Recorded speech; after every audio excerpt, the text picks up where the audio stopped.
وردو عيكونن كاب سماي سمايا سوردك نعيك تجفن نعي مسكن فقفا كديلك نموتي كتموت صوري كنت تروح فقرك تعرفي كتلوتو نموتي كتموت صوري كنت تروح فقرك تعرفي كتلوتو فقريخا فقري كابز بينو خان العلي فقريخا مسخا يلا سمسن آخا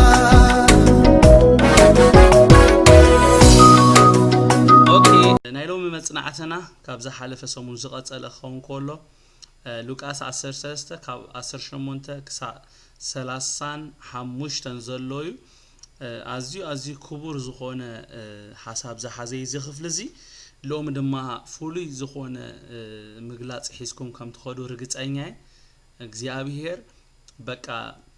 ዘይትርስዑዎ ነገር ሎማልቲ አብልብኹም ከገብር ዘአምን አሜን ይበል አሜን ካብ 18 ክሳ 21 ዘሎ በመንባብ ክጅምሬ ድሕርዚ በለ መንግስት አምላኽ እንታይ ትመስል ሕቶይ ድሕርዚ በለ መንግስት አምላኽ እንታይ ትመስል በመንታይስ ክምስላይ ሰብ ወሲዱ አብ ስፍራ አታኽልቱ ዝዘርአ ፍረ አድሪያ ትመስል በቆለት አባይ ኦሙን ኮነት አዋፍ ሰማይ ካብ ጨናፍራ ቤተን ሰርሃ ከም በሐድሽ ድማ ንመንግስት አምላኽ በመንታይ ክምስላይ ሰበይቱ ወሲዳ ሁሉ ክሳዕ ዝቦከ አብ ሰለስተ ሳቶን ሓርጭ ዝለወሰቶ ማይ ብሕያት መስል በለ ይብለና ኣብዚ ኢየሱስ ብዛዕባ መንግስት አምላኽ ከመይ ከምትመስል ክዛረ ምስ ደለየ ክልተ ሕቶታት ብምሕታትዩ እታ መንግስት አምላኽ ከመይ ከምትመስል ብምሳሌ ገይሩ ተዛሪቡ ተቀዳመይቲ ሕቶ ኢየሱስ ዘሓተታ ሕቶ እንታይ ትብልያ መንግስት አምላኽ እንታይ ትመስል ትብል ያ ኢየሱስ መንግስት አምላኽ እንታይ ትመስል ድሕር ምባሉ ወሲኹ ካሊ ሕቶ ሓትት ኮሎ ኢና ንሪ እታ ካልእቲ ኢየሱስ ዘሓተታ ሕቶ እንታይ ትብልያ ንመንግስት አምላኽ ብምንታይ ክምስላይ ተቀዳመይቲ መንግስት አምላኽ እንታይ ትመስል ተኻልእቲ ኢየሱስ ዘሓተታ ንመንግስት አምላኽ ብምንታይ ክምስላይ ኢሉ ማለት ኢየሱስ ነዘን ክልተ ሕቶ ከመበገስም ሰሓተተን بقطታ ነታቀዳመይቲ ሕቶ ሓዲጉ ማለት ነታቀዳመይቲ ሕቶ ኣብታ ካልእቲ ሕቶ ጠቅሊሉ ንመንግስት አምላኽ ብምሳሌ ከመይ ከም ትመስል ክዛረብ ኮሎ ንሪ ማለት እዩ ኢየሱስ መንግስት አምላኽ ከመይ ከም ትመስል በቀሊል መንገዲ ከረድኦም ብምባልዩ በዞም ክልተ ምሳሌ ከረድኦም ፈቲኑ እምበር ብዛዕባ መንግስት አምላኽ ተዛሪብካ ዘይውዳይ አሜን አሜን ጎይታ ግን ከም ታንቶ ኢየሩሳሌም ዝበለቶ ንደቅ ሰባት ከረድኦም ክብል ዝጥቀመሎም ምሳሌታት እንደሕሪኢና ንሕን እቶም እስራኤላውያን በቲ በቃ እስራኤላውያን ክዛረቦም ኮሎ ጎይታ በቲ አብ ከባቢኦም ዘሎ ነገራት ይዛረቦም ንሳቶም ብዝፈልጥዎ መንገዲዩ ኢየሱስ ክርስቶስ ዝዛረቦም ስለዚህ ኢየሱስ አብዙን ብዛዕባ መንግስት አምላኽ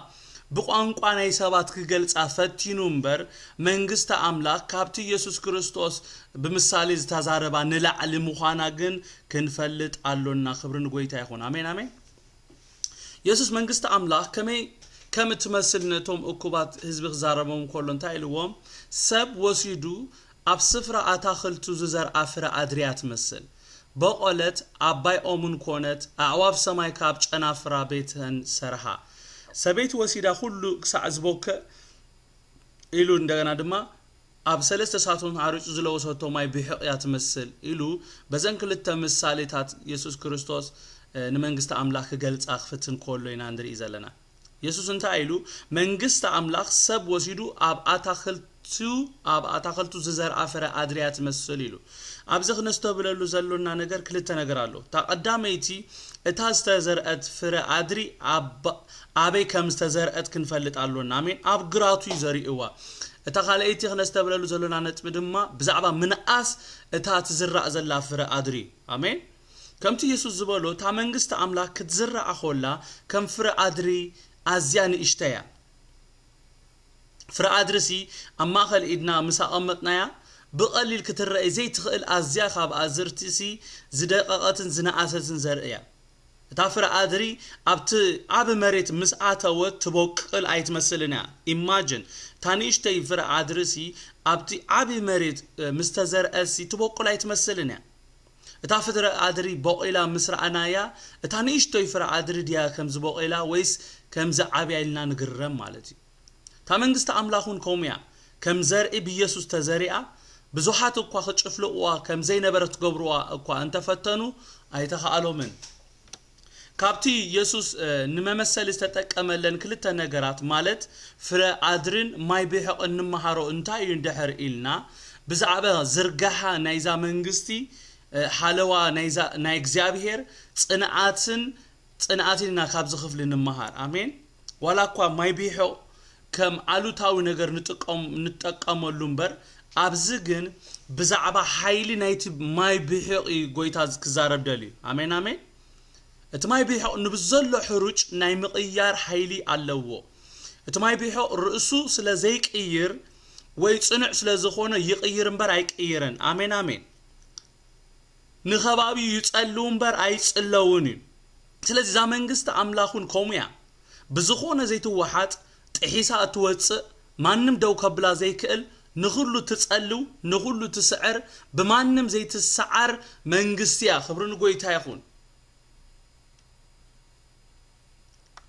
آمين أبزا منجستينا ننبر نحنا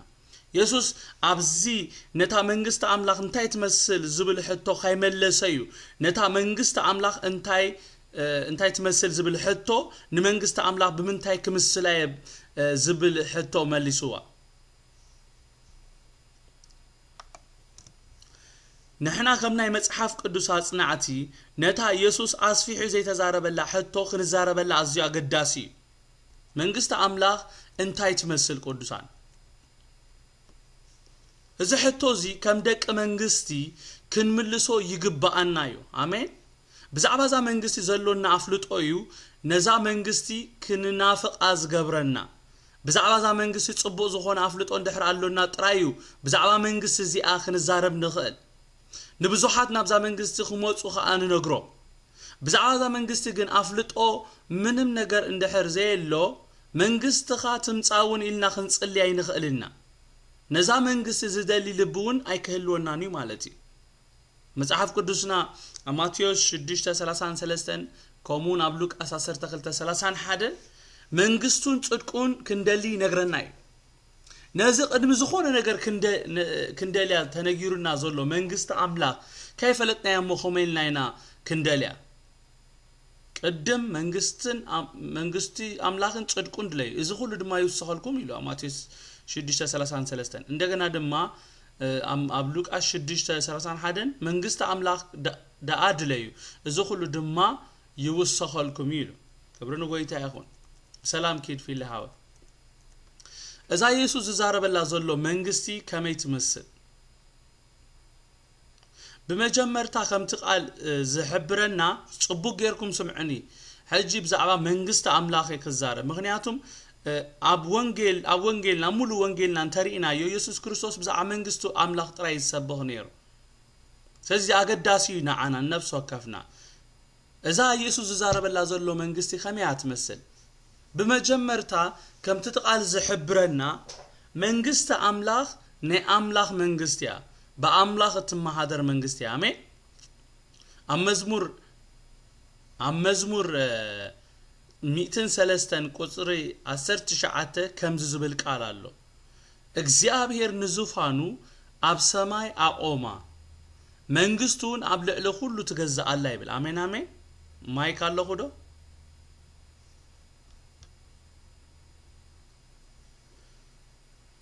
ዛ ኢየሱስ ክርስቶስ ዘዛረበላ ዘሎ መንግስቲ ሃሌሉያ መንግስተ አምላክ ዘልዓለማዊት ንሁሉ እትገዝ አብ ለዕለ ሁሉ ፍጡራትን ትሰልጥን መንግስትያ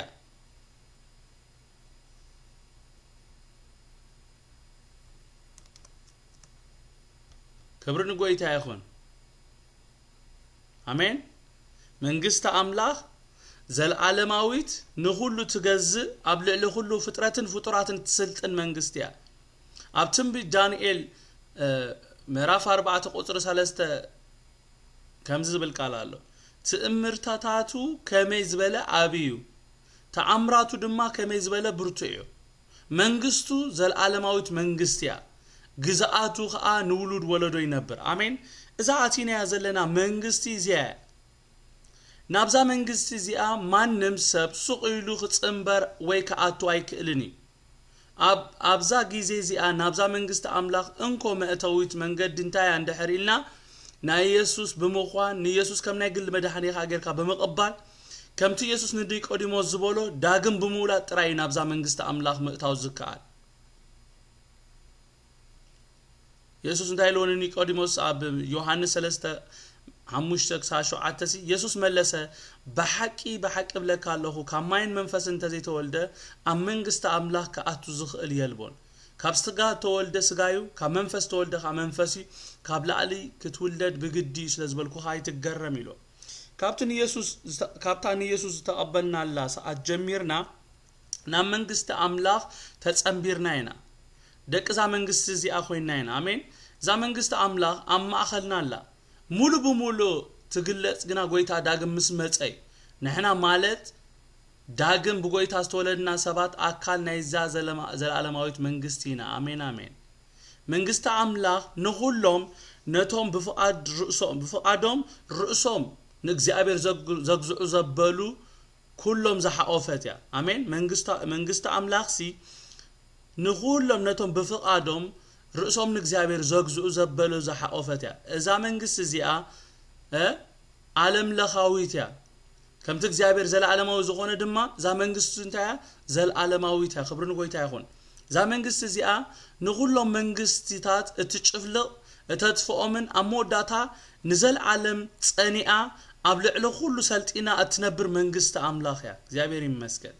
أبتم بدانيال كلتا 44 كيدنا احنا نبب كلنا انتايب لنا بزمن زوم نجستات زياتهم أملاخ سماي نزل عالم كتو زي تتأفئن آمين آمين جزاءات خان نخاله حزب زي وهابن منجست ختنسيو كبرنا قوي تاخون نقول لن إذن منجستات زياتن كتشفلقنن كتتفئنن يا نساقن نزل عالم كتقوم يا كبرنا قوي تاخون عينت منجست يا زيا إذا نحنا عتينا يزلنا منجست يا እታና እግዚአብሔር መንግስቲ ኢየሱስ ዝንጉሳ መንግስቲ ማለት ይخبرن ጎይታ ይሁን ደቅ መንግስቲና ነህና ብዛዕባ ዛአቲና ያዘልና መንግስቲ ብዛዕባ ዛአቲና ያዘልና መንግስት አምላክ ጽቦ ዝኾነ አፍልጦ ስለዘይብልናዩ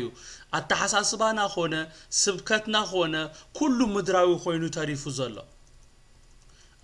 ካብ ዮሐንስ መጥምቅ ጀሚሩ ክሳዓቶም ናይ እምነት አቦታትና ኩሉ ስብከቶምን ትምርቶምን ምስ መንግስት አምላክ ተተሐዘይ ነይሩ አብዙ ወለዶ ምስ በጽሐግና እትማራናታ ዝብል ድምጽ ጠፊዩ ኩሉ ነገራትና ምድራውያን ኮይኑ ታሪፉሎ እዚ ስለዝኾነ አዩ አነ ብዛዕባ መንግስት አምላክ ጸይጠሎ መዛረብ ደሊ ዘለኹ ብዛዕባ መንግስት አምላክ ዝብል ሐሳብ ኣብ መጽሐፍ ቅዱስና ኣብ ብዙሕ ቦታታት ብሰፊሑ ንረኽቦይና ኣብ ማቴዎስ ጥራይ መንግስት አምላክ ዝብል 4 ጊዜ ተጻሒፉሎ መንግስት አምላክ ዝብል ግና ለዕለ ኢስራ ጊዜ ተጻሒፉሎ ወንጌል ማርቆስ ውን ለዕለ 14 ጊዜ ወንጌል ሉቃስ ድማ ለዕለ 32 ጊዜ ከምኡ ድማ ወንጌል ዮሐንስ 2 ጊዜ ብዛዕባ መንግስት አምላክ ተጻሒፉሎ ኣብ ግብረ ሐዋርያት ውን ለዕለ 6 ጊዜ ብውሕዱ ኣብ መልእክት ናይ ጳውሎስ ድማ 8 ጊዜ አብራኢ ዮሐንስ ድማ ብውሕዱ ሓደ ጊዜ ብዛዕባ ዛ መንግስት አምላክ እዚኣ ተጻሒፉሎ እዚ መጽሐፍ ቅዱስና ኣብ አተኪሩ ሂቡ ዝዛረበሎ ሐሳብ ሎሚ አባይና ባሃትኩም ክበጽሕ ኮሎ ዳርጋ ጠፊእን ተበልኩ ያጋነንኩን ሐቀይደ ቅዱሳን አዝዮም ውሕዳ ሰበኽት ጥራዮም ብዛዕባ ዛ መንግስት አምላክ ዝዛረቡ ሎሚ ብዛዕባ ዛ መንግስት አምላክ እንዛረብ ነዛ መንግስት እዚኣ አብዛ ዘለና ያምድር እንገልጻን እነስፋፋሐን ሰባት ይግበረና አሜን ዮሐንስ መጥምቅ ስብከቱ ክጅምር ኮሎ መንግስተ ሰማያት ቀሪባላሞ ንስሐ እተው እናበለ ስብከቱ ጀሚሮ ማቴዎስ 3 ካብ ሓደ ሳካልተ ከነብቦ ንኽእሊና በትወርሃት ዮሐንስ መጥመቅ መንግስተ ሰማያት ቀሪባ አላሞ ተነሱ ሒሉ እና ሰበኸ ናበረኻ ይሁዳ መጽ ይብለና ድሕሪ ዮሐንስ መጥመቅ ድማ ኢየሱስ መንግስተ አምላክ ቀሪባ ያሞ ተነሱሕና በለ ነታ መንግስተ አምላክ ምስፋሕ ቀጽልዋ ነዙና ማርቆስ 1 ካብ 14-15 ንረኽቦይና ድሕሪ ማዕሰርት ዮሐንስ ከአ ኢየሱስ ናብ ገሊላ መጽሞ እቲ ዘመን ተፈጸመ መንግስተ አምላክ ከአ ቀረበት ተነስሑ በወንጌልና እመኑና በለ ወንጌል መንግስተ አምላክ ሰበኸ ይብለና ማቴዎስ 4:17 ተመሳሳለ ሐሳብ አለው ኢየሱስ ካቡን ንጆ መንግስተ ሰማያት ቀሪባ አላሞ ተነስሑና በለ ክሰብኽ ጀመረ ብለና ኢየሱስ ሞይቱ ምስተንሰአውን ነቶም ደቀ መዛሙርቱ ብዛዕባ መንግስተ አምላክ እዩ ነጊሮም አሜን ድሕሪ ስቅያቱ 40 መዓልትና ተራአዮም ብዛዕባ መንግስተ አምላክ ከአና ነገሮም በብዙሕ መፈለታት ህያው መዃኑ ርእሱ ከም ዘርአዮም ጽሒፈልካለሁ ይብል ኣብ ግብረ ሐዋርያት 1:3 ኢየሱስ ንደቀ መዛሙርቱ መሰሰልጠኖም ዝገበሮ ነገር እንታይ እንደሕር ኢልና ብዛዕባ መንግስተ አምላክ ክሰብኩን ሕሙማት ከህዊን ይልኢኹም ነዚ አጽኒዕና ሓሊፍና ለና ኣብ ሉቃስ 9:1-2 ነቶም 12 በሓባር ጸውዑ ኣብ ልዕሊ ኩሎም አጋንንትን ሕማሙን ከሕዊዩ ኃይልን ስልጣንን ሃቦም መንግስተ አምላክ ክሰብኩን ንሕሙማት ከሕዊዩን ካ ለአኾም ብለና ተልእኾና እዚዩ መንግስተ አምላክ ክንሰብኽ ንሕሙማት ክነሕዊ አሜን አሜን ክብርን ጎይታ ተልእኾና ተናታትኩምን እዚዩ አነ ንስኻትኩምን በቃ ንጎይታ ኢየሱስ ክርስቶስ ከም ናይ ግሊ መድሓን ተቀቢልና ክሳዕ ንመውት ሞይትና ካና ክሳብና ገነት ናአቱ እንጽበይ ሰባት አይኮናን ኣብ ምድሪ ስራሕ ኣለና ኣብ ምድሪ ዕዮለና ክነአዮ ዝግባ ብዙሕ እዮታት ኣሎና አሜን ዶ ብዙሕ ሰብ እንድሕር አስተብሂልኩምሉ በቃ ክሳብ ዝመውት ይጽበይ ዘሎ ማለት ታዩ በቃ ሓንሳብ እታ ንጎይታ ዝተቀበለሉ ካብ ገሃነብ ንኸምልጥ ስለዝኾነ ንጎይታ ምቕባሉ ጥራይ ብኡ አጊቡ ኮፍ ይልሎ ኖ ምስዳሓንካ ክትገብሮ ዝግባእካ ነገራት አሎ አሜን ዶ ነቶም 12 በሓባር ጸውዑ ኣብ ልዕሊ ኩሎም አጋንንትን ሕማሙን ከሕዊዩን ኃይልን ስልጣንን ሃቦ መንግስተ አምላክ ክሰብኩን ንሕማት ከሕዊዩን ካለ አኾም ብለና ምክንያቱም ንስኻ አቲኻ በቃ ድሕረይ ሳዕሪ አይብቆል አይኮነን ከምዛ አድግ ዝበለት ድሕረይ ሳዕሪ አይብቆል ይላል ማለት አነ በልዐ ጸጊበዮ ተሞይተ ወላ ሓንቲ ብዘይ የገድስ ንካል ሰብ ማለት አዩ ግን ንሕና ሆም ክንብል የብልናን ዘይደሓኑ ቤተሰባት ኣለውና ዘይደሓኑ ዕሩኽ ኣለውና ዘይደሓኑ ኣብ ዘይደሓነ ከተማይና ኣብ ዝጠፍአ ከተማይና ዘለና ስለዚ ሲ ንሕና ኣብ ዘለና ንገዛር ርእስና አይኮነን አሜን ምስ ደሓና ካብኡኒ ጎይታ ተወሰደናውን ወላ ሓንቲ ግን ኣብዛ ምድሪ ዘለና ሕጂ ምስ ድሕሪ ምድሓና ንነብሮ ነገር በቃ መታን ንሕና ነቶም ካልኦትካ ወንጌል ክንሰብኽ ኢየሱስ ጎይታ ስራሕ ጎይታ ክንሰርሕ በዓል ጳውሎስን ስብከቶም ብዛዕባ መንግስተ አምላክ ይነሩ ንኹሉ እንድሕር ጠቂስናዮ እቲ ናይ ሎሚ ክንዘራረብ ዘሎና ናይ ሎሚ መጽናዕቲ አይነርክበላን ኢና ስለዚ ንስኻትኩም ኣብ ገዛኹም ከድኩም አንብቦ ኣብ ግብረ ሐዋርያት ከድኩም እንድሕር አንቢብኩም 14:22 19:8 28:31 ኣብ ቀዳማይ ቆሮንቶስ 6 ካብ 9-10 ኣብ ቀዳማይ ቆሮንቶስ ምዕራፍ 15 ቁጥሪ 24 ኣብ ቆሎስ 4:11 ከድና እንድሕር አንቢብና ብዛዕባ መንግስተ አምላክ ብሰፊሑ ይዛረብ ቅዱሳን ከምቲ ጎይታ ኣብ ማርቆስ 4 ካብ 11-12 ዝበሎ ብዛዕባ ሚስጥር መንግስተ አምላክ ክንፈልጥ ንዓና ተዋሂቡና ኣሎ አሜን ስለዚህ ብዛዕባ ዛ መንግስት እዚ ኣብ ዘይፈልጠት ክንከውን ሰናይ አይኮነን ብዛዕባ መንግስቲ ፈሊጥና ነቶም ዘይፈለጡ ክነፍልጦም ድማ ግዴታና እዩ ቅድሚ ጎይታ መምላሱ ስራሕና ነዛ መንግስቲ ምስፋሕ ምዃኑ ፈሊጥና በቲ ጎይታ ፈቂዱልና እንነብረለን መዓልትታትና ንጎይታ ነገልግሎ አሜን ብዛዕባ ዛ ዘይትሰዓር ዘለዓለማዊ ዝኾነት መንግስቲ ድማ ንዛረብ ኣብ ራእይ ዮሐንስ ምዕራፍ 11 ካብ 15-17 ከይና ነንብብ ኮልና እንታይ ይብለና እታ ሳበይቲ መልአኹን መለኸት ነፍሐ ኣብ ሰማይ ከዓ መንግስተ ዓለም ናይ አምላኽናን ናይቲ ቅቡኡን ኮይና እሞ ንዘለዓለም ዓለም ክነግስ እዩ ዝብል ዓው ዝበለ ድምጽታት ኮነ ይብለና እቶም ኣብ ቅድመ ኣምላኽ ኣብ ዙፋኖም ተቐሚጦም ዘለዉ 24 ሽማግሌታት ከዓ ወ ዘለኻን ዝነበርካን ኩሉ ትኽእል እግዚአብሔር ኣምላኽ ነቲ ዓብይ ስልጣንካ ስለዝወሰድካዮን ስለዝነገስካን ነመስግነካ ኣሎና እናበሉ ብግንባሮም ተደፊኦም ንኣምላኾም ሰገዱ ይብለና አሜን እዛ ሰዓሪ ዝኾነት ናይ ኣቦና መንግስቲ ብምልአት ክሳዓት ትግለጽ ግና ነፍስ ወከፍና ምግላጽ እዛ መንግስቲ እናተጸበበና እናቃላጠፍናን ከም ፈቃድ ኣቦ ክንነብር ብዛዕዛ መንግስቲ እዚኣ ክንምስክር ይግባአና አሜን ክብሩ ንጎይታ ይኹን ካብ 22 ክሳዕ 30 ዘሎ ሐሳብ ድማ እንታይ ብለና ኣብ ከተማታትን ኣብ ዓድታትን እናማሃረ ይመላለስ ነበረ መንገዱ ከዓ ንኢየሩሳሌም ገጹ ኣቕኒዑ ነበረ ሓደ ሰብኣይ ከዓ ጎይታይ ሂደት ድዮም ዝድሕኑ በሎ ንሱ በሎም ብዙሓት ከኣቱና ደለዩስ ከም ዘይኮነሎም እብለኩም ኣለኹሞ በታ ጸባብ ደገነ ምእታው ተጋደሉ በዓልቤት ተንስኡ ማጾም ሸጎራ ሽዑ ወጻይ ደው ምባል ክትጅምሩ ጎይታይ ክፈተልና እናበልኩም ማዕጾ ኳሕ ክተብሉ ይኹም ንሱኻ ካበይ ምዃንኩም አይፈልጠኩም እኔ ኢሉ ክመልሰኩም ሽዑ ኣብ ቅድሜኻ በሊዕና ሰቲና ንስኻውን ኣብ ገዛና ምሂርካ ብምባል ክትጅምሩ ይኹም ንሱኻ አቱም ገበርተ ዓመጻ ኩላትኩም ካበይ ምዃንኩም አይፈልጠኩም እኔ ካበይ ረሓቆ ብለኩም ኣለኹ ክብል እዩ ንአብርሃምን ይስሐቅን ያዕቆብን ንኹሎም ነቢያት ኣብ መንግስቲ ኣምላኽ ምስሪኤኹሞም ንስኻትኩም ግና ኣብ ወጻኢ ተደርቢኹም ኣብኡ ብኽያትን ምሕርቃ ማስናንን ክኸውን እዩ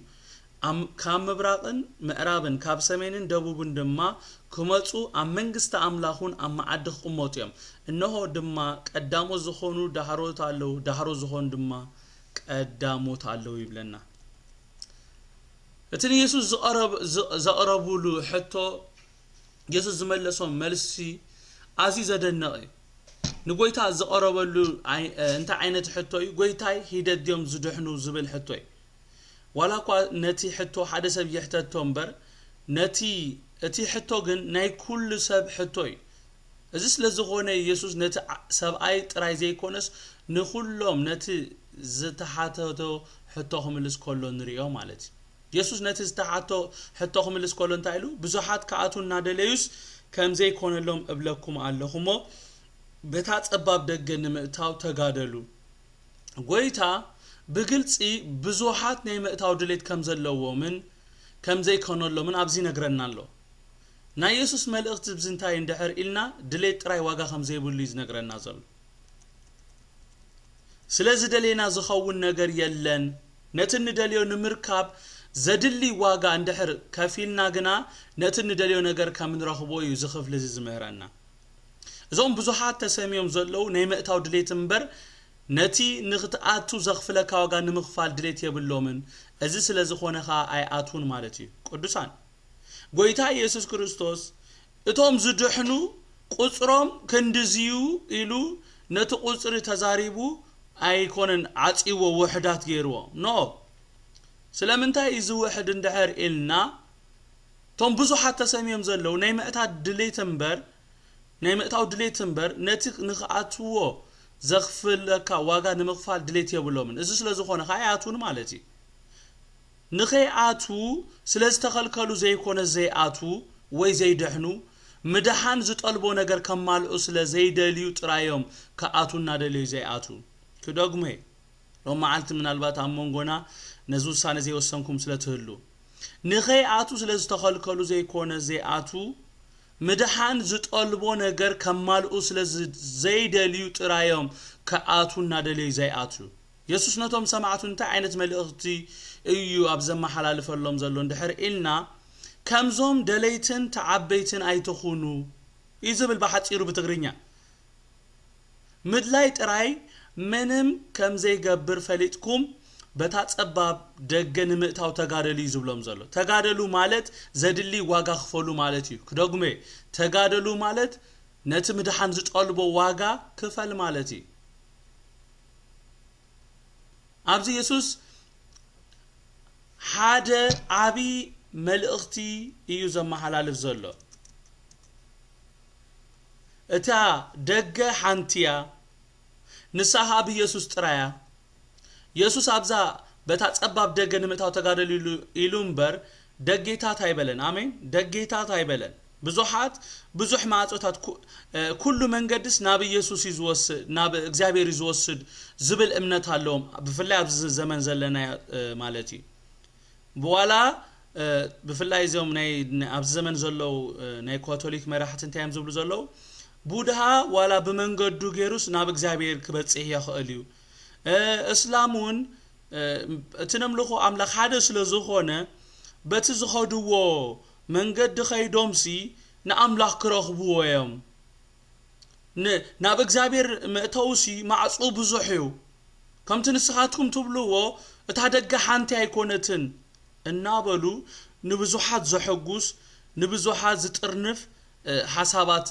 የምጹለው እዚ ዝገብሩሉ ምክንያት ድማ ዕላማ ኣለዎ መታን ኣብ ዓለም ሓደ እምነት ሓደ ሃይማኖት ክገብሩ ስለዝደልዩ ድሕር ኩላህና ናይ ኩላህና መንገዲ ናብ እግዚአብሔር የብጽሑ ኢልና ተሰማሚዕና ኣነን ንሳቶምን ዘናቁረና ይብልናን ማለት እዩ በዛ ሓሳብ እዚ ዘይንሰማማዕ መንና እንድሕሪልኩም እዞም ዳግም ዝተወለድና ሰባቲና ኣሞዳእታ ዝኸውን እንታይ እንድሕሪልኩምና እንታይ እንድሕሪልኩም ድማ ንሕና ከምዘ ሕጂ ግብረ ሽበራ ዝገብሩ ኣብ ዓለም ግብረ ሽበራ ዝገብሩ እሞስ ዓለም ብሙሉ ዝጸልኦም ከምኡ ንሕና ክንጽላዕ ኢና ንሕና ንጽልዓሉ ዘመን ክመጽዩ አንጻር ሰላም ክንባሃሊና አንጻር ሕብረት ክንባሃሊና አንጻር ሓድነት ክንባሃሊና ምክንያቱም ሐቅ ዝበርሓልና ሰባት ስለዝኾንና እቲ ደገ ሓደ ምዃኑ ንሱ ድማ ኢየሱስ ክርስቶስ ምዃኑ ጥራይ ስለ እንኣምንን ብኡ ስለ ንዕኡ ጥራይ ስለ ንቕበልን ንሕና አንጻር ሰላም ክንባሃልና ሽዑ ሁሉ ከሳደደናይ እዚ ኸውን ብግዲዩ ድሮ ኳ ጀሚሮም ሞለው ናይ ባዕሎም ኮንፈረንስ ክገብሩ እስላም ፔንቴኮስታል ቸርች እንደገና ድማ ካልኦት ሃይማኖታት ቡድሃ ኩሉ ኤቲስት ዘአምን ኩሎም በሓባር ኢንተርፌስ ካልቸር ኢሎም ዝሓለፈ ኖቨምበር ደም ገለ ኮንፈረንስ ነይርዎ ዝተቃለሐ ነገር የለን ግን ሕብረት ነይርዎ ኮንፈረንስ ከም ዝነሕና ንገብሮ ማለት እዩ ኩሉ መንገዲ ናብ ጎይታ የብጽሑ ክንፈላለይ የብልናን ኩላህና ሓደ አምላኽና ነምልኽ ንሕና ነምልኾ አምላኽ ያህዌ እዩ ንሕና ነምልኾ አምላኽ ፍሉይ አምላኽ እዩ ንሕና ነምልኾ አምላኽ ናይ ኩሉ ፈጣሪ እምበር ናይ ኩሉ ፈጣሪ እምበር ንኩሉ አምላኾምን አባኦምን ኣይኮነ ኢየሱስ ክርስቶስ ጎይታ እዩ ንዓና አምላኽናን ጎይታናን አቦናን ኩሉ ነገርናን كما أبو تقبلنا كما أملاخنا تقبلنا يسوع كريستوس قويتاي يسوع انتهيلو تاناب طفعت توسد دغ رهبتي من قد داون قفاها اتوم بقى ازعاتو دما بزحاتي تاناب هيوت توسد دغ غنا صباب دغ حانتيا تادغ حانتيا من قد داون قطانا توم زرخوها هيدت يمو بتا صباب دغ تاتا يكونن دغ بزحات كدحنو يلوم زي قبرو زي فحرو نجار يلن أنتوي أستبيلكم دحر كوينكم سي هي أملاك الزارب نيرو كل سب تسقبرو نجار زقبر سلامن تايلونا كدحنو يميلو حقويه ما بزحتي سب نخد أفيلو زقبرو نجار يلن بزحات نخد دحنو يلوم زي قبرون زي فحرو نجار يلن مصحف قدسنا نمانن بزي دناغر ملكعو ناي مدحان منغدي حانت مخاني نغرناي بزوحات ሃይማኖታት ግና ነቶም ሰዓብቶም እትድሕኑሉ መንገዲ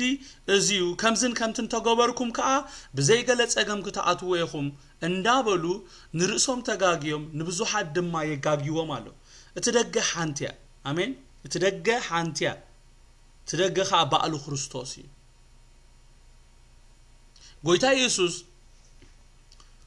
ጎይታ ኢየሱስ ኣብ ዮሐንስ 10 ቁጥር 9 ተዛረብ ኮሎ እንታይ ኢሉ ትደገ ኣኔሉ ብትብዓት ተዛረቡ ትደገ ሓደ ትመእተዊ ሓደ ትደገ ኣኔ በአይ ዘዓቱ ክድህን ከአቱ ወጽን መጓሰን ከረክብን ኢሉ ፊኒሽ በአይ ዘዓቱ ግና ፈጽሞ አይድህንኒ ማለት እዩ ደጊመ ተዛረበ ትደገ ኣኔ በአይ ዘዓቱ ክድህን ከአቱን ወጽን መጓሰን ከረክብን ኢሉ ምድሃን ብጻዕሪ ሰብ ኣይኮነን ምድሃን ከምቲ ቃል ኣምላኽ ዝነግረና ብእምነት ብጸጋይ ነቲ ውሕበት ኣምላኽ ዝኾነ ኢየሱስ ምስ ንቕበሎ ጥራይና ንድሕን ኣብ ኤፌሶን 2:8-9 እንታይ ዝብለና ሓደ እኳ ከይምካሓሲ ካብ ግብሪ ይኮነን እሞ ብእምነት ብጸጋይ ኢኹም ዝድሓንኩም እዚ ኻ ውሕበት ኣምላኽ እምበር ካባኻትኩም ኣይኮነን ይብለና ብዙሓት ንነፍሶም ናብ መንግስቲ ኣምላኽ ከም እትዋት ወይ ኣተውት ምዃኖም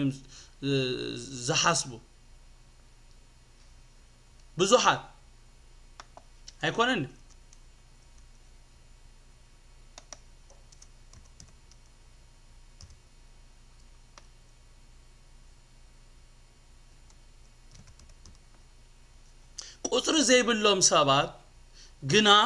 ቁጥር ዘይብሎም ሰባት ግና ኣብ መወዳእታ ንነፍሶም ኣብ ዘይተጸበይዋ ስፍራ ክረኽብዋ ከለዉ ክስንቡድ እዮም ደጊመ ክዛረበ ብዙሓት ንነፍሶም ናብ መንግስቲ ኣምላኽ ከም እትኣቱ ወይ እቱት ምዃኖም ዝሓስቡ ቁጥር ዘይብሎም ሰባት ግና ኣብ መወዳእታ ንነፍሶም ኣብ ዘይተጸበይዋ ስፍራ ክረኽብዋ ከለዉ ክስንቡድ እዮም ኣብዚ ሒዝና ዘለና ክፍሊ ኣብ ቁጥር 28 እንታይ ይብለና ንኣብርሃምን ይስሐቅን ያዕቆብን ንኹሎም ነቢያትን ኣብ መንግስቲ ኣምላኽ ምስርኤኹሞም ይዝብል ምስርኤኹሞም ንስኻትኩም ግን ኣብ ወጻኢ ተደርቢኹም ኣብኡ ብኽያትን ምሕርቃም ኣስናምን ክኸውን እዩ ማይ ግድነስ እዚ ንሰማዒኡ ኣዝዩ ዘሰንብድ ቃል እዩ ከም ኣነ ከም ሰለሞን ከምዚ ዓይነት ዘረባ ክሰምዕ ከለኹ ብዛዕባ እታ ሒዘያ ዘለኹ መንገዲ ኣጸቢቐ ማሓተትኩ እዛ ዝኸደላ ዘለኹ መንገዲ ናብቲ ኣነ ዝደልዮ ቦታ ተብፅሓኒ ድያ ዋላ ሳይ ተብፅሓኒ ኢለ ማሓተትኩ ሽዑ ውሳኔ መተዓራረኹ ነይረ ብዙሓት ግን ነዚ ስለ ዘይገብሩ በዓላቶም ናብ ጥፍኣት ይኸዱ ማለት እታ ሒዝካያ ዘለኻ መንገዲ ተዋፀ ድያ ኣይተዋፅን ምሕታት ናይ ለባማት እምበር ናይ ዓያሹ ነገር ኣይኮነን እንደ ሕርታ መንገድና ትክክል ዘይኮነስ ብጀካ መንገድኻ ቀይርካ በቲ ቅኑዕ መንገዲ መኻድ ካለ ምንም አማራጽ የለን ኢየሱስ ኣብዚ ነቶም ሰማዕቱ ይምዕዶምን የጠንቀቆምን ይዘሎ ሰሚዕኹም ኣለኹም ከም ዝለው መዓልትና ዓይና ኣሓትኩም በዚ ቃል ገይሩ ዝምዕደና ዘጠንቀቀናን ዘሎ ማለት እዩ ኢየሱስ ንሰማዕቱ ብዚ ይኸሶም ወይ ይፈርዶም ጥራይ ኣይኮነን ኢየሱስ ይምዕዶምን የጠንቀቆምን ይዘሎ ነቲ ኢየሱስ ዝበሎም ኣብ ልቦም ኣቂሮም ከምቲ ዝመኸሮም እንድሕር ገይሮም ንህይወቶም ካብ ናይ ዘላለም ጥፍኣት ይህልውዋ እንተ ዘይኮይነ ግን እታ ኣብ ቅድሚ እንቶም ጽብቕቲ መሲላ ትራእዮም መንገዶም ናብ ጥፍኣት ትወስዶም ማለት እዩ ኣብ ምሳሌ 14:12 እንታይ ይብል ንሰብ ቅንእቲ ትመስሎ መንገድላ መወዳእታ ግና መንገዲ ሞት እዩ ዝብል ጎይታ ደገ ጥራይ ዘይኮነስ መንገድን ሓቅን ህይወቱን እዩ ኣብ ዮሐንስ 14:6 ኦም ይዝብለና ኢየሱስ ካ መንገድን ሓቅን ህይወትን ኣነ ብዘይባ ኣይ ሓደኳ ናብ ኣቦ ዝመጽየልቦን ኢሉ ሰማዕቲ ኢየሱስ ነቲ ኢየሱስ ዝበሎም ብጀካ መቐባሉን ካል ምንም ዘዋጾም ነገር የለን ጎይታቶም ዝድሕኑ ወሕዳቶም ኢሉ ክብል ከሎ እቶም ዝድሕኑ ቁጽሮም ክንዲዝዩ ስለዝተባሃለ ይኮነን እንታይ ዳቶም ውሕዳት ሰባት ጥራይ ንኽድሕኑ ዝውስኑን ዘድሊ ስጉምትን ዝወስዱን ኣብቲ ውሳኔኦም ድማ ዝጸንዑ ንሳቶም ስለ ዝኾኑ ጥራይ እዮም ቁጽርቶም ዝድሕኑ ዘውሕዶ እምበኣር ኣምላኽ በታ ሓደ ወዱ ዝኣመነ ኩሉ ናይ ዘላለም ህይወት ምእንቲ ክረክብ እምበር ኣምላኽ ንኢየሱስ ሂቡና ክጠፍኡ ኣይኮነን ክንጠፋ ኣይኮነን ኢየሱስ ክርስቶስ ተዋሂቡና ኣምላኽ ንኢየሱስ ክርስቶስ ዘወፈዮሲ ዓለም ብኡ ኣሚና ክድሕን ማለት 7 ቢልዮን ህዝቢ ሎም መዓልቲ ወሲኑ ንጎይታ ኢየሱስ ክርስቶስ ከም ናይ ግል መድሓኒና ንቕበሎለና እንድሕር ኢሎም ብዘይገድስ እቲ ባክግራውንድ ናቶም ጎይታ ኢየሱስ ን7 ቢልዮን ህዝቢ ንዝኸውን ቦታ ኣለዎ ምተቐበለና ነይሩ ኢየሱስ ክርስቶስ ጎይታ እቲ ዓላምኡ እቲ ዓላማ እግዚአብሔር ንሰባት ብኢየሱስ ገይሩ ኸድሕኒ ክብሪ ንጎይታ ይኹን ነቲ ጎይታ ካብ ቁጽሪ 25-27 እንድሕር ዝተዛረቦን ብደቂቁ ኣስተብሂልናሉ እዛ ኣነ ክብሎ ጸናሕዋ ጸቢቑ ክርዳኣና እዩ በዓል ቤት ኢሉ ተንሲኡ ማዕጾ ምሸጎሮ ሽዑኡ ኣብ ወጻኢ ኮይንኩም ኢሉ ኣብ ወጻኢ ደው ብምባል ክጅምሩ ጎይታይ ክፈተና እናበልኩም ማዕጾ ኳሕኳሕ ክተብሉ ኢኹም ንሱኻ ካበይ ምዃንኩም ኣይፈልጠኩም ኢሉ ክመልሰልኩም እዩ شعو أب كدميخا بلي إنان ستينان نسخاون أب جزانا مهيركا مبالك جمريخو نسخا أتم قبرتي عمت كل خاتكم كابي مهانكم أيفلتكم مني كابي راح أقبلكم على خو قبلي my goodness أبزي يسوس بزعبا أموداتا زخون وي زفت أم نجار يزارب زلوا أبزي نا يسوس ملأختين تاي أبزي نا يسوس كريستوس ملأختين تاي اندحر إلنا إذا نجار زي أب هيوتكم كيف تأم بزعبا زي نجار زي أنت حسبكم لو زحاشة يوزبل زلوا آمين آمين نا يسوس كريستوس ملأختي انتاي اندحر إلنا نا يسوس كريستوس ملأختين تاي اندحر إلنا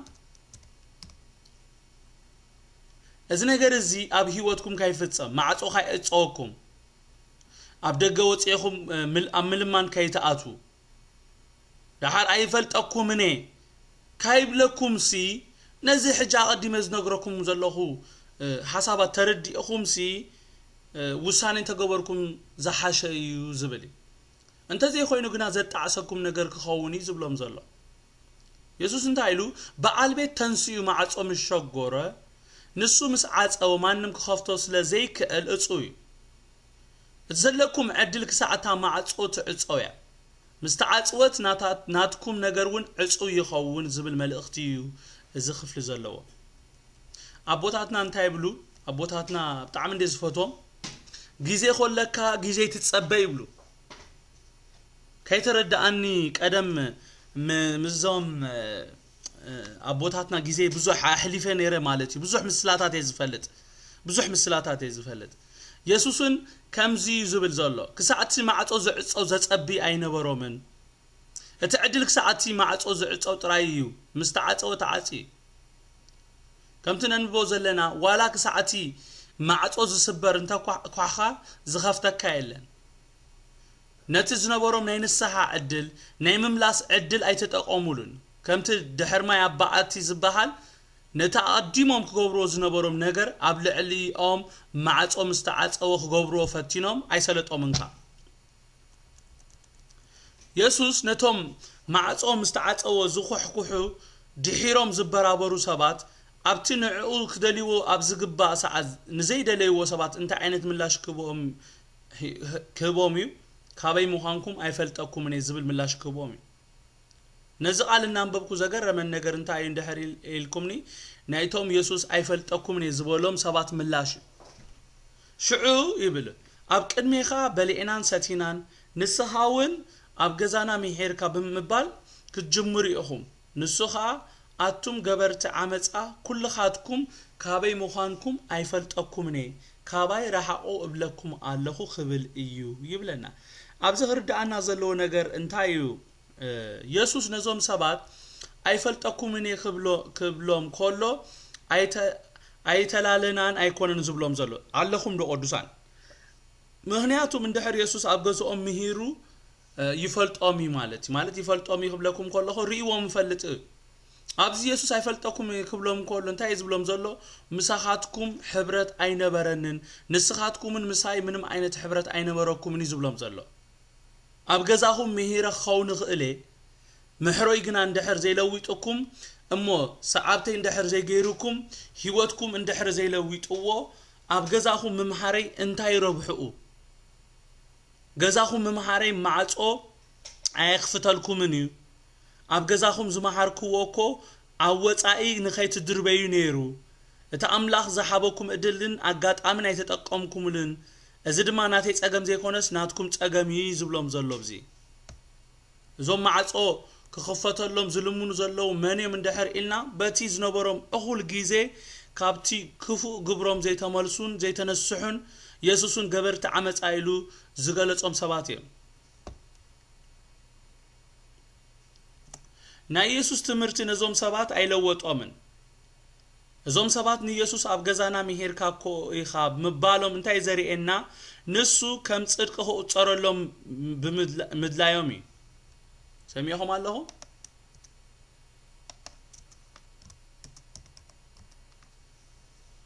قويتا نابغزوز ادمو بزوحاتيم نيرم سمعوني تصبق غيركم لو معالتي نغراتنا خنستخاخلوينا امين حقنا نخستخاخل الله ነገራት ክንገብር ኮልና ስለምንታይ ንገብሮም ኣዝዩ ንእግዚአብሔር የገድሶይ ጎይታ ናብ ገዝኡ ዝእድምዎ ብዙሓት እዮም ነይሮም ቶም ናብ ገዝኡ ዝእድምዎ እሞ ህይወቶም ሰለወጠ ግና ኣዝዮም ውሕዳት እዮም ተሰማምዑ ዲኹም ምሳይ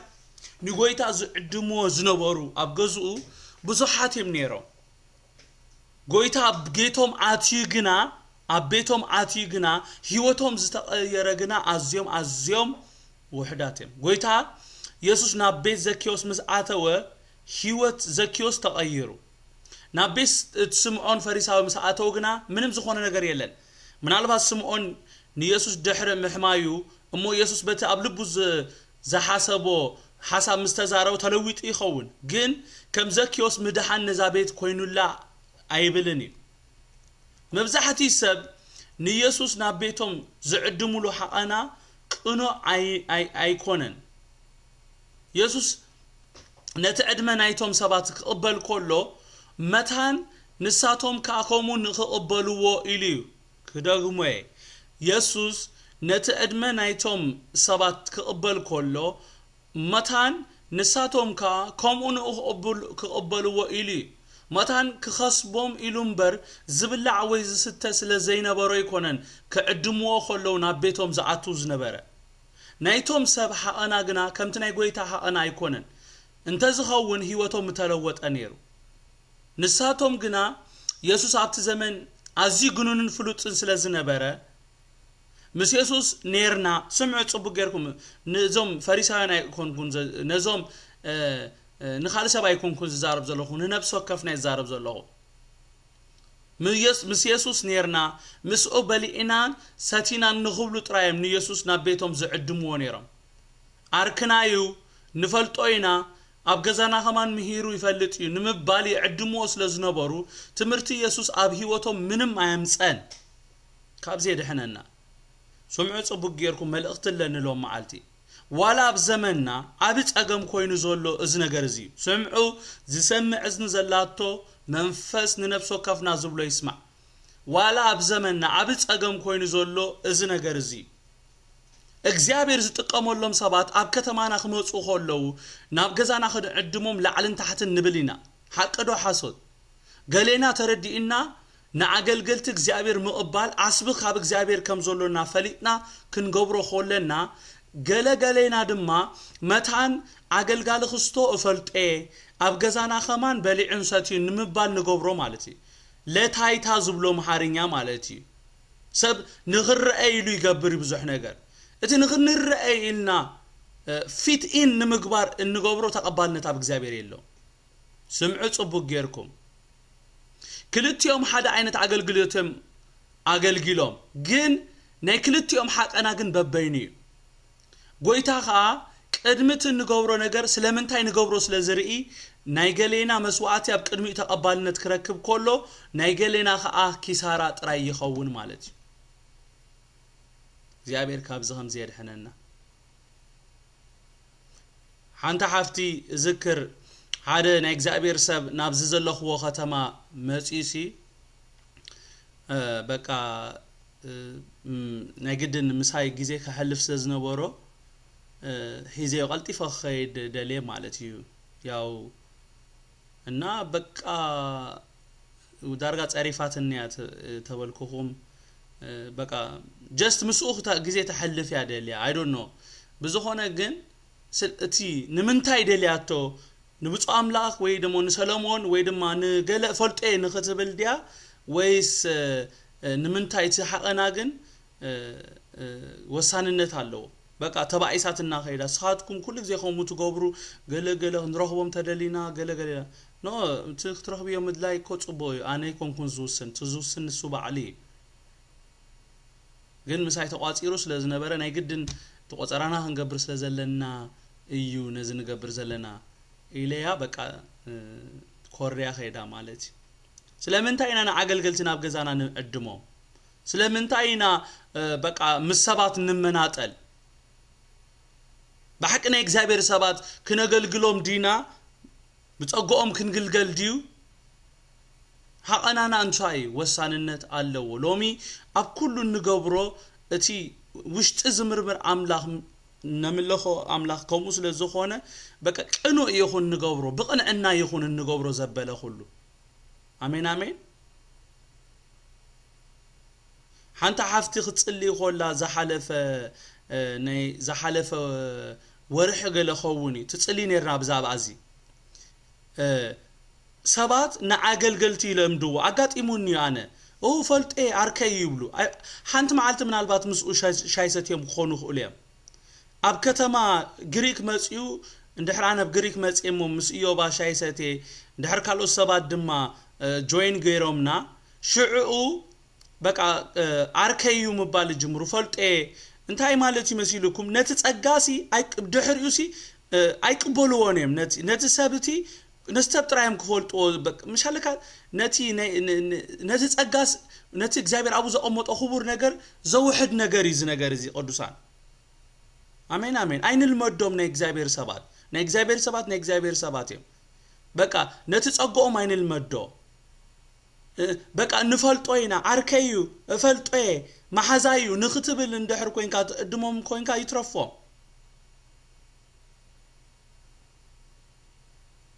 مبزحتي كم زنا يسوع كريستوس مس يسوع كريستوس نيرنا أبجزانا عديمنا يو كندز سب قويتا تقبلو كندز سب تفويسو نختبل نختاوري تعدم من دحر كوينكا كيساراي دحر تزعدم كايو جن نبي نابجزاها زعدم كايو أقل قالجن أبجزاها فوسن تأمراتنا متشيلكا نسخاون دحينكا بتتأجاز تقلقلكا እግዚአብሔር ሽሙ ይባረክ አሜን አሜን እግዚአብሔር ሰባት ምግልጋል አዝዩ ሰናዩ ግን ተረድኢና አስብና ካብኦም ዘይኮነስ ካብ እግዚአብሔር መሃኑ ፈሊጥና ታሱናማዊ ሰብኒ ኤልሳ አብገዛ አክተቶ ሆላሲ ኤልሳ ገለ ነገር ከገብረላ አይኮነትን ብቅንዕ ሞቲቭ ያኒ ኤልሳ ና ቤታ አትያቶ ንስኻ ናይ እግዚአብሔር ሰቢኻ ንስኻ በዝግ ተሐልፍ ኮልኻን አነ እኹል ሩማለኒ አብዝ ገዛ አተው ብላዕ ስተይ ከም ገዛኻ እዚ መፍትሕንካ ኢላ ንገዛ አኸፊታ ሂባቶ እግዚአብሔር ሽሙ ይባ ምንም ካብ ኡደሊ አይኮነትን ግን እቲ ናይ እግዚአብሔር ሰብ ሰናይናታ ስለዝራአየ በቃ ካብባዕሉ ተበጊሱ በቃ ከገብር ኮሎንሪ ማለት ና እግዚአብሔር ይመስገን ቁኑ አትንኹን አትንገብሩ ሐቀናና ነስተኻኸል አሜን እግዚአብሔር ቅድም መስዋዕትና ናዓና ይዝጥምተና ስለምንታይ ንገብራለና ስለምንታይ ኮሙ ገርና እግዚአብሔር ይፈልጥ ብዙሕ ግዜ ንጋገያ ምንታይ እንደሕር ኢልና ሰሙኻና በግዜ ድማ ወሱናት ሙኻና ኸሙ ድማ ህይወትና በአና ዘይት ወነን ሙኻና ስለ ንዝንገ ብዙሕ ጌጋታት ንፍጽሚና ክንዲኖቲና አመንት ተባሂልና ምሕረት ከይገበርና እናሐድር ምልክት ኢልኩም አውጡ ተዝብለኩም ብዙሕ መውጻኹም ነይርኩም ወረግ እንውርሕ ወረግ አመታት እንገብር እስከ حسابو قاسي مزحالكو محرت كغبر إلكا مسدقساكا بوغيركا تتموت نابيت خيد مسلكا وي نابيت خدي مسلكا انا سلازغاطومي كاب مريت تبغيسي يكونكون زبل زلخو محرت زيغبرو ክርስቲያናት አለው ነዝስ ዝብሉ ሰባት አለው እንበርዶ ዲሒኖም እንበርዶቲ ሐቀኛ ወንጌል ተረዲኡዎምዩ ዘብል ማለት نزس هاي قدفوني نزس هاي مهروني قال زباحال ناي زيد حان قوانقو ززاربو كريستيانات علو اين عشو نتلو مخن قبرو زقبانا لو من قبرو هيوتنا ناتنا ايكونتن غيزي ناتنا ايكونن سلازي نايلو مسابات مخوانا فليتنا موت مخوانا فليتنا نقويتا باه زبلو نگر اندامر مرنا متانا انا كحشنا بقدسنا نجزابير بمفرح بمكببار نمبر آمين آمين يسوس نتوم سماعتو اتبحجي زخون رقص نجاري نجيروا اتمل اختي انت لويت قوام كابتزمت سماعات كملتو يوم انت زي خوينو جن يسوس زي كونا بلعليهم معصو زعصو زلو بعلاتهم يوم ابلعليهم معصو زعصو زلو نحناون نزنا يسوس زربا انت زي قاطيرنايو لك همت نعوم زبصحوم كبصحناي فينيش كابز زخف ነገር ምንም የለን እንታይ ኢልዎም ናብርሃምን ይስሐቅን ያዕቆብን ንሁሉም ነቢያትን ኣብ መንግስት አምላኽ ምስራኤኹም ንስኻትኩም ግን አወጻይ ተደርቢኹም አቡ ብኺያትን ምሕርቃ ማስናንን ክኸውን ኢልዎም እዚ ቅድም ምዃኑ ግን እድል ኣለኩም እዚ ቅድም ምዃኑ ግን ናይ ምሕረት ኣፍ ደግና ኣኹም ክፉት ይዝብለና ዘሎ ሎሚ ኣብ ኩሉ ንገብሮ ነገራት ሓቀናና ንመርምር ጎይታ ቀድሚ መስዋዕትና ንዓና ስለዝሪ ኣብ መስዋዕትና ዘይኮነስ ኣብ ህይወትና ነተኩር ኣሜን ዶ ንእግዚአብሔር ባህ ዘብል ነገር እናመርመርና ድማ ንግበር 30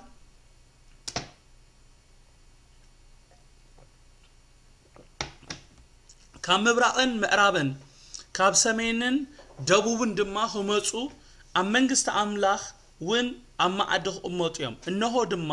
ቀዳሞት ዝኾኑ ዳሕሮት ኣለው ዳሕሮት ዝኾኑ ቀዳሞት ኣለው ይብል እዚ ብዛዕባ ኣብቲ መርዓናይቲ ገንሸል ዝኸውን ፍጻሜታት ይዛረብ ዘሎ ከምቲ ኣብ ትንቢት ኢሳይያስ 25 ካብ ቁጥር 6 ክሳብ 8 كمون تنبيتي ساس معرف سوسان حموشن كأسر ثلاثة سأسر تربعة كمون أبرأي أسر شعات أدر شعات تغليت زلوا مالتي أب تنبيتي ساس سران حموشن كأقدر الشديش كسا شمون تنتابل إجزابير قويتا سراويت أبزخر نزي مسح بسبح بالعي نقولهم حزبتات كجبر اللومي مسح ببرتع ويني عنقع بزمل الصبح بالعي مسح ببرتع صوري ويني خجبري أبزخر نزي نتي نقولهم حزبتات زغار مجارجان نتي نقولهم حزب زغولب مغولبن كتفيو نموت نحوارو وحطو እግዚአብሔር አምላክ ንልብዓት ካብ ገጽ ኩሎም ክደርዞ እዩ እግዚአብሔር ተዛሪብሞ ንሕስራን ህዝቡ ካብ ኩሉ ምድር ኸርሕኦም ኢሉ እዚ ማዓሲ ዝኸውን ኢየሱስ ክርስቶስ ኣብቲ በቃ ኣብቲ ናይ መርዓናይ ትገንሸል እዋን ማለት ኢየሱስ ጎይታ እንደና ሱሳን ሐሙሽና ከ13 14 ትንቢት ኢሳይያስ እንዳይብል ስለዚህ እግዚአብሔር አምላክ ከምዚ ይብላል እነሆ ባሮተይ ክበልዑን ንስኻትኩም ግና ክጠምዩን ይኹም እነሆ ባሮተይ ክሰትዩ ንስኻትኩም ክጾሙ ይኹም እነሆ ባሮተይ ክሕጎሱ ንስኻትኩም ግና ክትሓፍሩ ይኹም እነሆ ባሮተይ በሓጎስ ልቢ እልል ክብሉ ንስኻትኩም ግና ብጓሃይ ልቢ ክትግዕሩ መንፈስኩም ስለተሰባበረ ከዓ ዋይ ዋይ ክትብሉ ይኹም ይብለና አብራይ 19 ድማ ንስኻቶም ናብ ድራር መርዓት ገንሸል ዝተዓደሙ ብፁዓን እዮም ጸሓፍ በለኒ ንሱውን እዚ እቲ ናይ ሓቂ ቃል አምላኽ ይበለኒ ይብለን ነፍስ ወከፍና አባህ ዘብል እጫ ከም ዝበጽሓና ፈሊጥና ነቲ ነዚ ዕድል እዚ ዝሃበና አምላኽ እናመስገናዮ ክንነብር ይግባአና እዩ እቲ ካለ ኩሉ ይትረፍ ንጎይታ ምርካብና እኹል ምዃኑ ፈሊጥና ተረዲእናን ብምስጋና ነቲ ጎይታናን አምላኽና ኢየሱስ ብናፍቆት ንጸባበዩ አሜን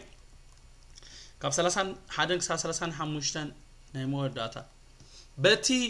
በታ ጊዜቲያ ሐያሎ ከፈሪሳውያን ሄሮድስ ቀትለካ ይደል ያለውሞ ውጻ ካብዚ አግልስ ኢሎም ናብኡ መጹ ንሱ ኻበሎም ከድኩም ነዛ ወኻርያ እነሆ ሎምን ጽባህን አጋንንቲ አውጽ አህዊ ኣብ ሳልሳይቲ መዓልትኻ እውድ ኣለሁ ነብይ ግና በዚ ኣብ ኢየሩሳሌም አይቀተልኒሞ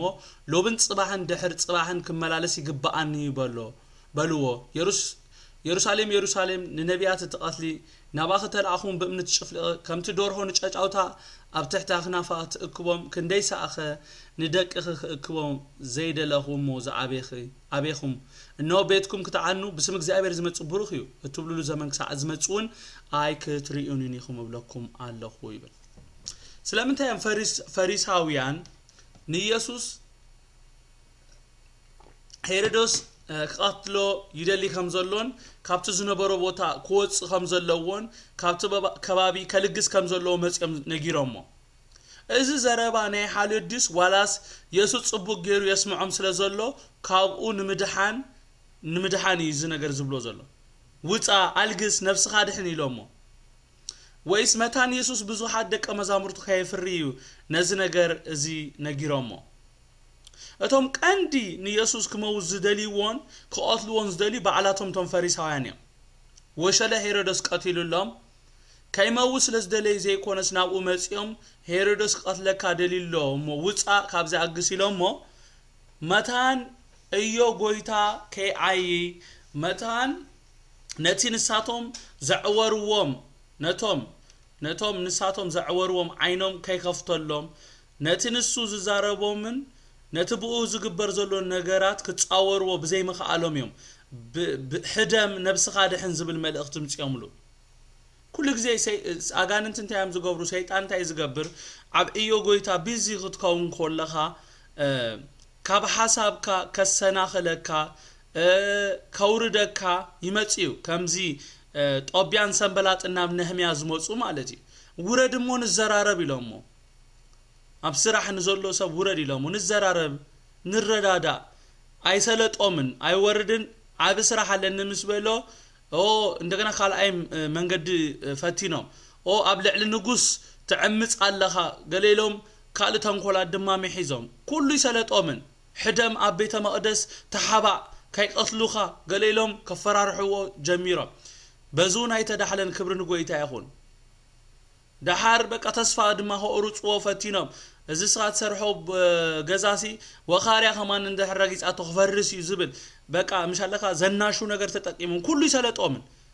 سلازي تسأل أي بزتها علومة أن كابتي حزنا يزلنا منجدي كوت أنا يفتنيو جن نفسه كفنا نبتي تعويتنا خنا تقرأ لنا آمين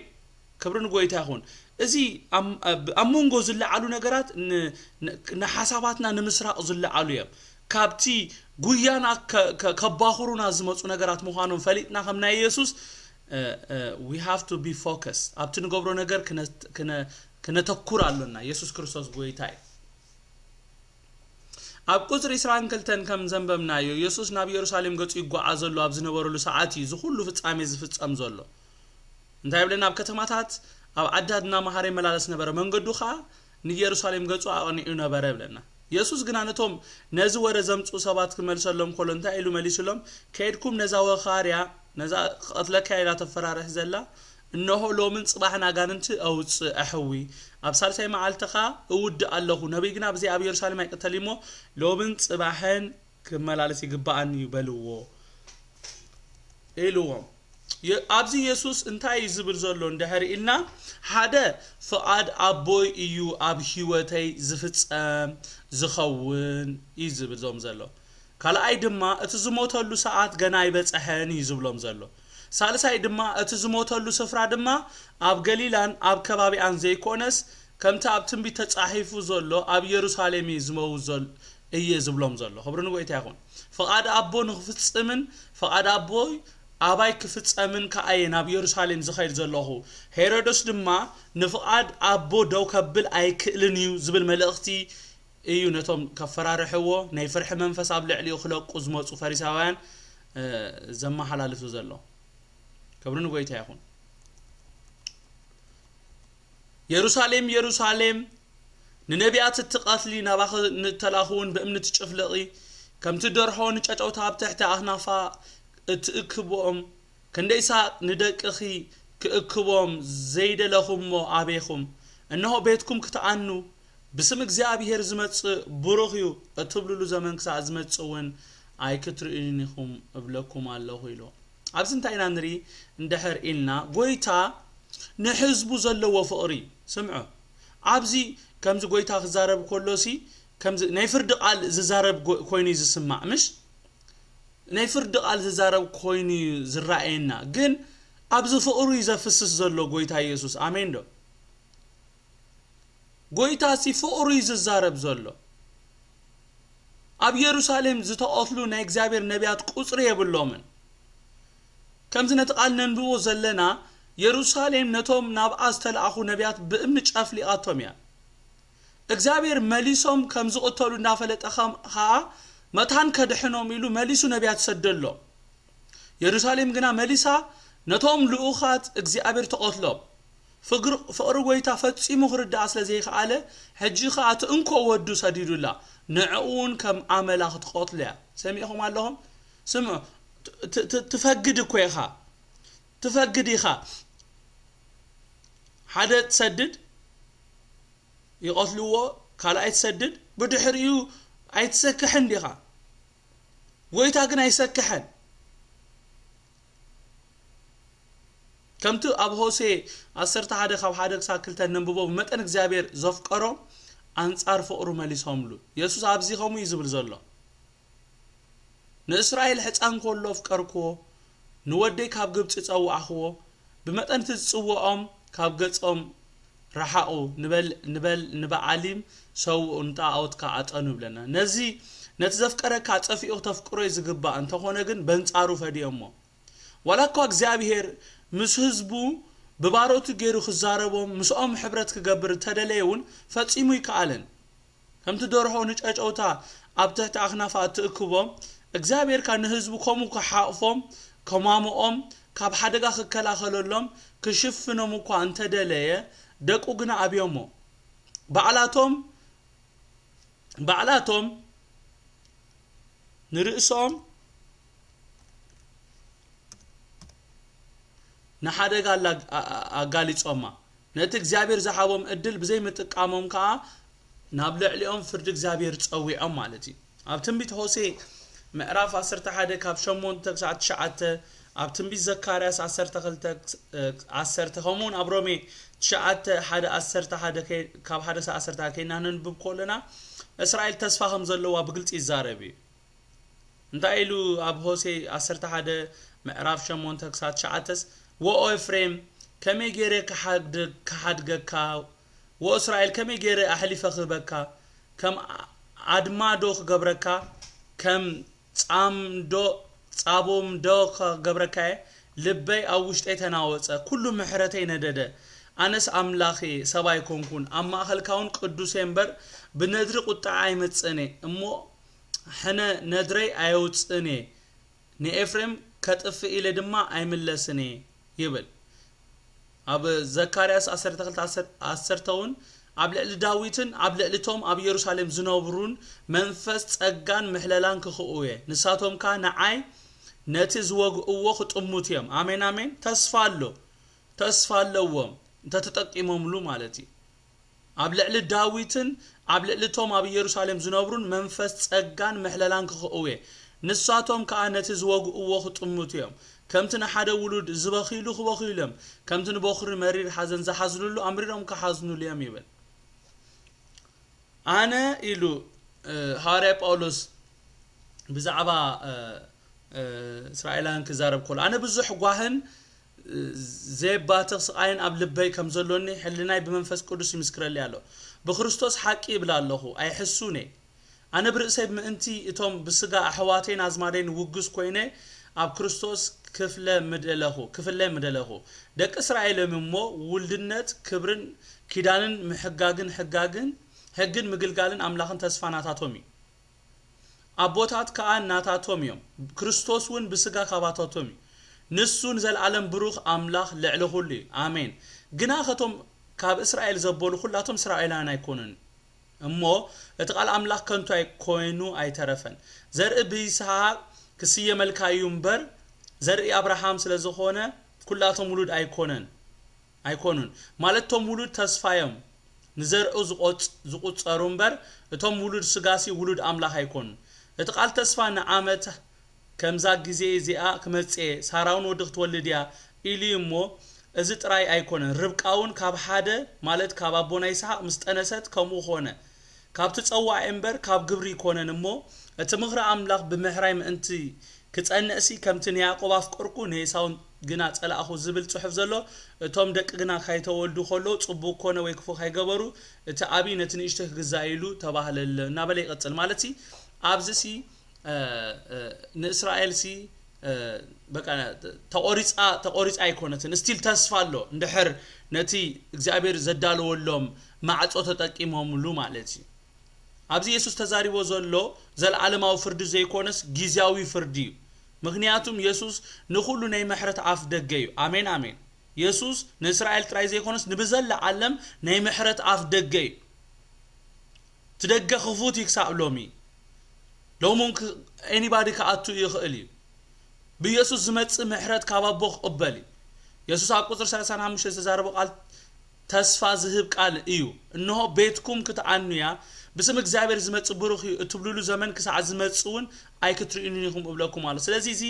ኣብዚ ብዛዕባ ጊዜያዊ ፍርዲ እዩ ዝዛረብ ዘሎ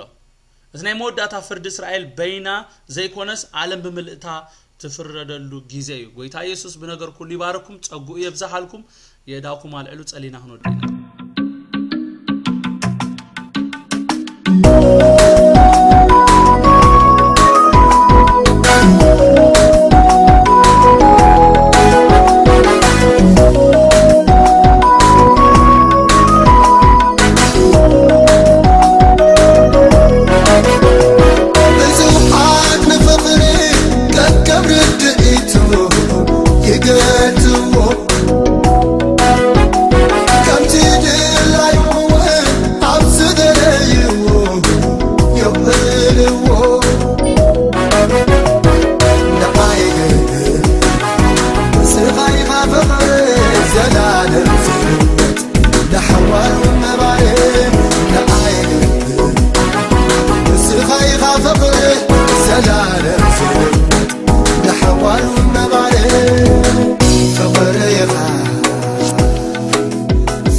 فقري كعب زبالوخا نلعل فقريخا نسخا يلا زبسن آخا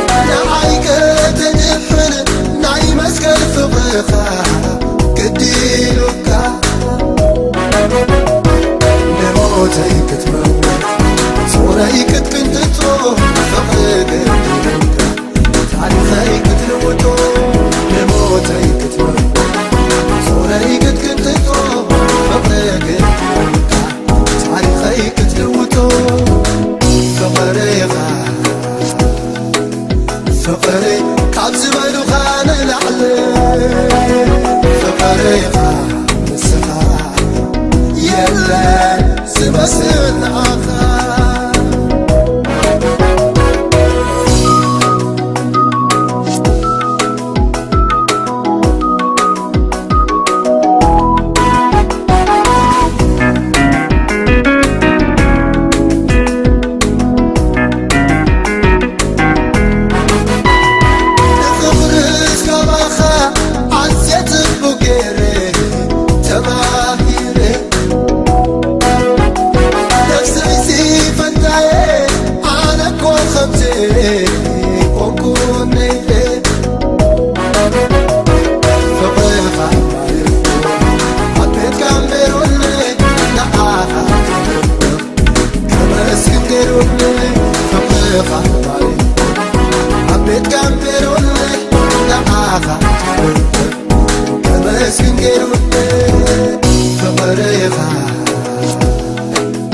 فقري كعب زبالوخا نلعل فقريخا نسخا يلا زبسن آخا